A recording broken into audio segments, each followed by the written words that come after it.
Hello and welcome to my channel. Today we are going to talk about the Satavahanas, who were the successors of the Mauryas in the Deccan. We shall be talking about their original home, political history, administration, economy, society, religion, and their cultural contributions. So in this presentation, you will find a complete history of the Satavahana dynasty. As I said, the Satavahanas were the successors of the Mauryas in the Deccan, but their identity, their original home, and their chronology are all matters of dispute. The inscriptions and coins discovered in the Deccan mention several kings belonging to the Satavahan Kul.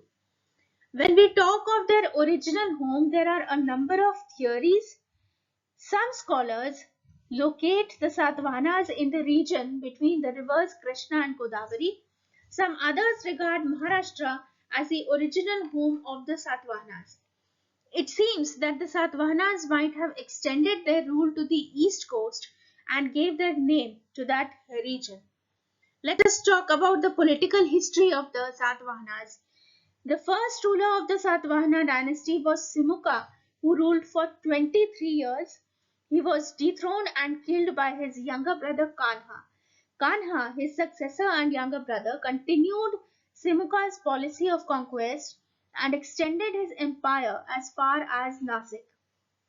The next king, Satkarni I, was the son of Simuka and the greatest of the early Satavahanas. It is likely that the northern Konkan, eastern Malwa and Saurashtra were also brought under the influence of the Satavahanas during his reign. The Nanaghat inscription refers to the performance of a Vedic sacrifice by Satkarni I, and Satkarni I is also said to have married Naganika, a Maratha lady, which probably helped him to consolidate the conquest of the Maratha country. He assumed the titles the Lord of Dakshinapad, the Lord of the West, the Lord of Pratishthan. The Puranas have placed many rulers between Satkarni I and Gautami Putra Satkarni. The successors of Satkarni I might have been involved in a struggle amongst themselves for succession. And so after him we have Satkarni II. Under Satkarni II, the Satavahanas were able to conquer Malwa, and he is mentioned in the Hathi Gumfa inscription also. The next ruler was Apilaka. After him we have Kuntal Satkarni, and after Kuntal Satkarni, Hala. Hala is famous as the author of the Gatha Saptasati, which is a collection of 700 stanzas in Maharashtri, Prakrit or erotics. And Gunadhev, probably Gunadi, who was a very eminent scholar, he also adorned the court of Hala. Now, the four immediate successors of Hala ruled in quick succession, and this is an indication of the troubled times which continued for a very long time. And then we have the period of the later Satavahanas, in which Gautami Putra Satkarni is the most eminent one, and his splendid achievements have been recorded in the Nasik inscription. Gautami Putra Satkarni's empire included Maharashtra, North Konkan, Vidarbha, Gujarat, Kathiawar, and Malwa. He was succeeded by his son Vashishti Putra Pulumai. Vashishti Putra Pulumai not only maintained intact the empire of his father, but also brought under his control vast territories.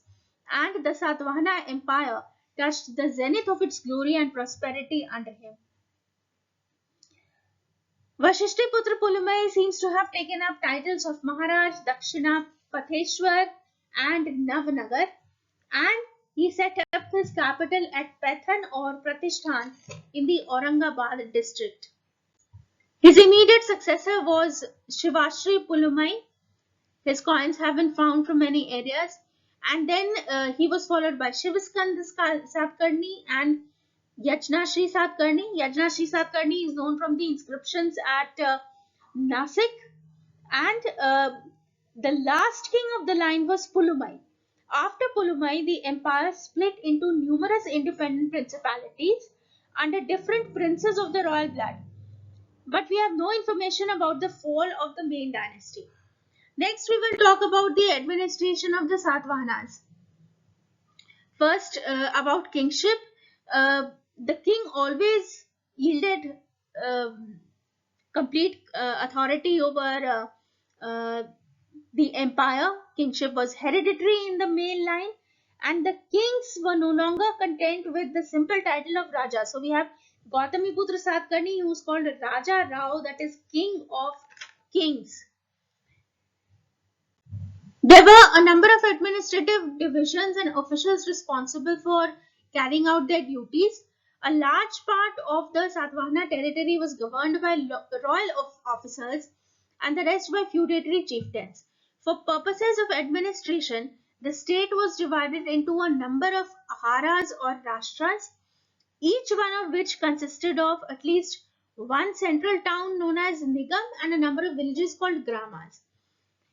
From the epigraphs, we come to know only a few of the royal officers who assisted the king in governance. For example, we have the Amatya who served as governor of the Ahar. Then there were Raj Amatyas who were probably assigned the duty of attending to the king and acting as an advisory body. Then we have Mahamatas.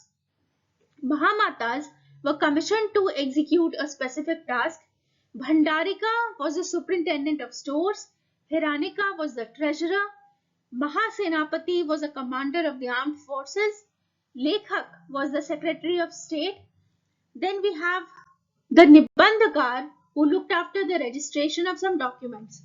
Then there were Maharathis and Mahabhojas who appear to have been feudatory chieftains.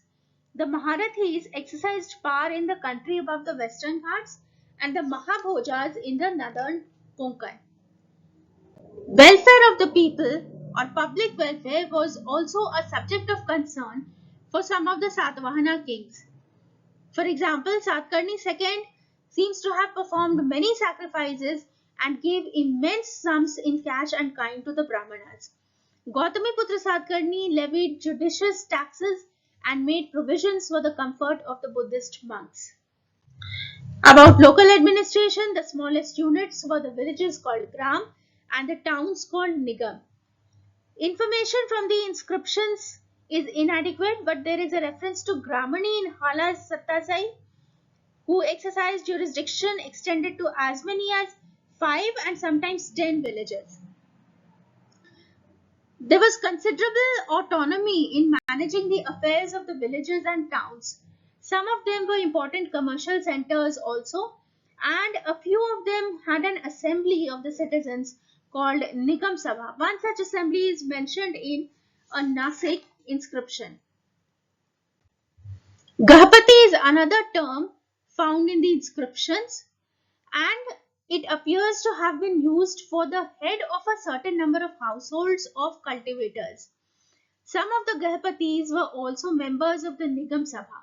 Shreni or guild is another frequently occurring term. It means a guild. Each class of traders had a guild of its own. Even Buddhist monks had their own guild, also known as Sangha. Now, when we talk about the economy of the Satavahanas, first of all, agriculture. In the economic sphere, agriculture was the mainstay of both the people and the government. Gifts of cows, lands, and villages recorded in the epigraphs of those days demonstrate their importance in the daily life of the country.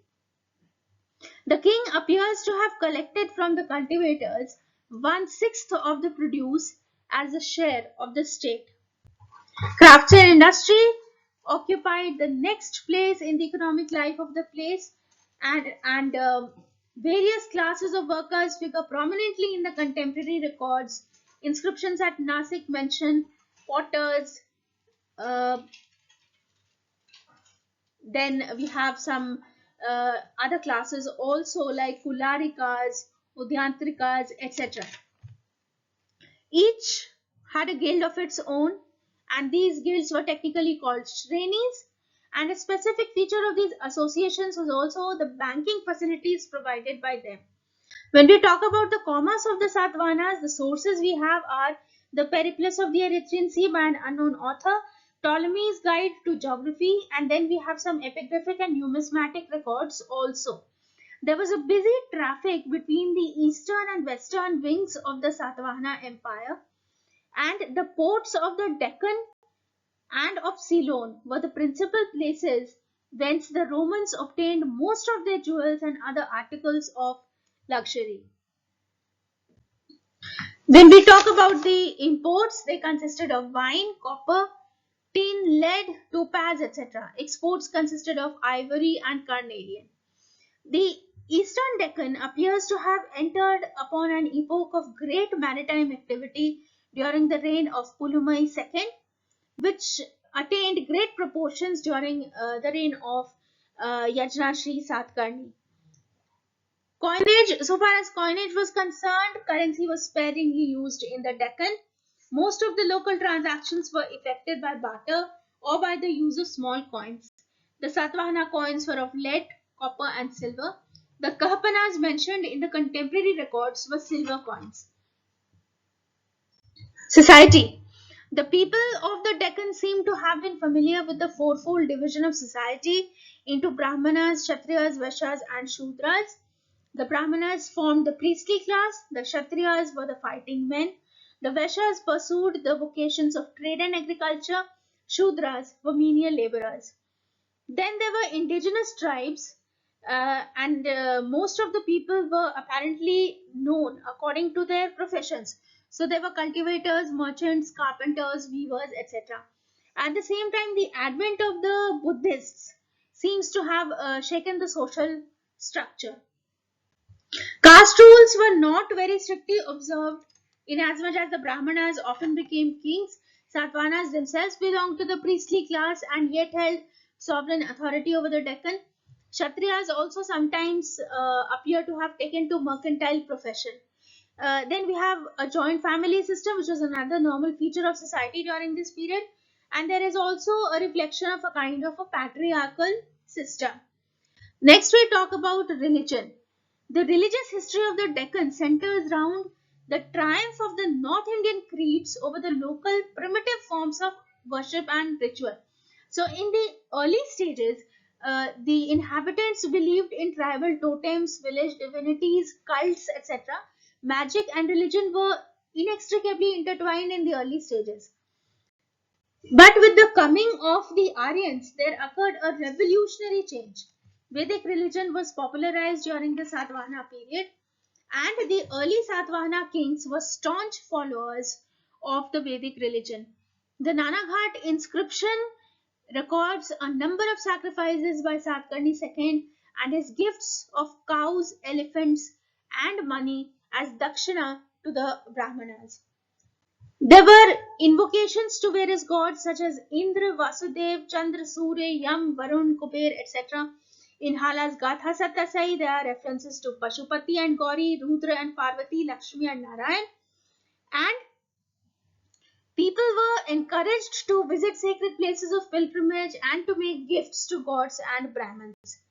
At the same time, Buddhism, next to Vedic religion, commanded a large following, and the Satavahanas extended their patronage to the Buddhist ascetics. King Kanha is said to have appointed a Mahamatra at Nasik to look after the comforts of the Buddhist monks. Hala Satasai also refers to the worship of the feet of the Buddha. Buddhist monks and nuns were very numerous everywhere in the land, and we have rock cut caves and chaityagrahas or shrines for residents of the monks, and later on monasteries or viharas were also built. The monks by this time were themselves divided into several sects, but on the whole, Vedic religion and after Vedic religion, Buddhism acquired an important position in the Satvahana society. Then we come to the cultural contribution of the Satavahanas. First, the art. Now, the art mainly consists of chaityagrahas and structural viharas and stupas, which have been discovered both in the western and in the eastern dominions of the Satavahanas. And principal monuments of this period show high levels of artistic conception and technical skill. Pathan has yielded beads of lapis lazuli, crystal carnelian, and similar objects have been unearthed at Maski. Then the finds at Kolhapur included terracotta figurines, ornaments of precious stones, etc. And these show the quality of workmanship attained by the goldsmith and jeweler of those days. Finally, we come to contribution in the field of literature and education. Certainly, the Satavahana period was one of literary development and the emergence of a contemporary system of education. The elaborate sacrifices performed by Satkarni's second show that contemporary priests of the Deccan were well versed in Vedic literature. The Buddhist monks uh, alike must have been learned in the law of the Buddha. The sculptures of Amravati and the paintings at Ajanta depicting Jatak stories and episodes from the life of the great Buddha bear testimony to the spread of Buddhistic lore among the artisan classes of people. And instruction in secular and sacred learning was imparted to the pupils in the ashramas of the Brahmanas or the viharas of the Buddhists and Jains. It was mostly oral. About the literary works of this period, one is the Katantra, which was written by Sarvavarman, who was a minister of a Satvahana king. Then Gunad, said to be another minister of the same Satvahana prince, he wrote the Brihat Katha in Prakrit, which is the earliest collection of wonderful tales. Hala himself is credited with the compilation of Gatha Satta Sai, which is an anthology of 700 verses in the Maharashtri Prakrit.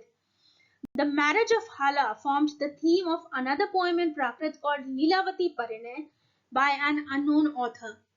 Nagarjun was the most outstanding personality of this age in the field of religion, philosophy, and literature. And in indigenous writings, he is depicted as a physician, an astrologer, a magician, the founder of the Madhyamika school of Buddhism, and above all, an expounder of the Shunyavad. So we have covered all the aspects of the Satvahana dynasty, their administration, economy, religion, culture, society, etc. And I hope this video proves to be useful for you. If you have liked the video, please share it with others. And thank you for watching the presentation. Thank you so much.